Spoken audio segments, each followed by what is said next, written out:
오늘의 사회 이슈를 정원희 기자가 종합해드립니다. 오늘의 이슈 포커스 정원입니다.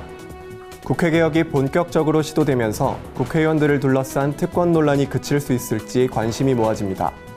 국회의장 직속 국회의원 특권 내려놓기 추진위원회는 90일 동안의 활동을 마감하고 그동안 마련한 개혁안을 정세균 국회의장에게 제출했습니다. 개혁안에는 불체포 특권 철폐와 국정감사 증인 자료 요구 제도 개선 등이 포함됐습니다. 그러나 선거구 획정과 친인척 보좌진 채용 문제의 경우 다소 완화된 규정이 최종 적용돼 아쉬움을 남겼습니다.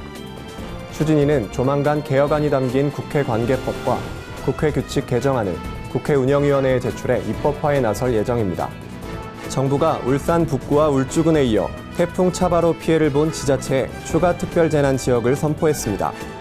국민안전처는 제주특별자치도와 부산 사하구, 경북 경주시, 경남 통영, 거제, 양산시를 특별재난지역으로 지정하고 피해 수습이 신속하게 이뤄지도록 지원하겠다는 계획을 밝혔습니다.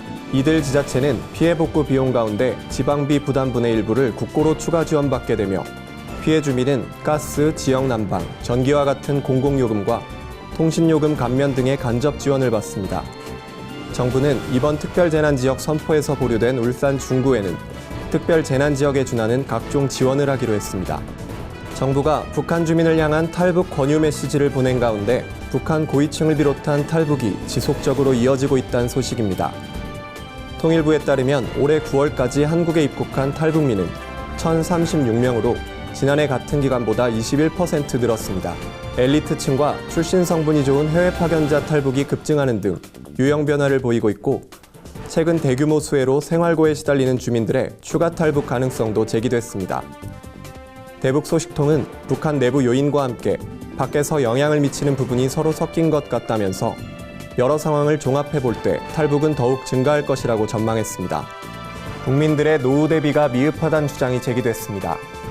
금융감독원이 발표한 연금저축 현황 분석 결과에 따르면 지난해 연금저축 가입자들이 수령한 연금 총액은 1조 3,595억 원으로 월 평균 28만 원에 그쳤습니다. 국민연금 월평균 수령액인 33만 원과 합쳐도 1인 기준 최소 노후 생활비인 99만 원에 턱없이 부족합니다.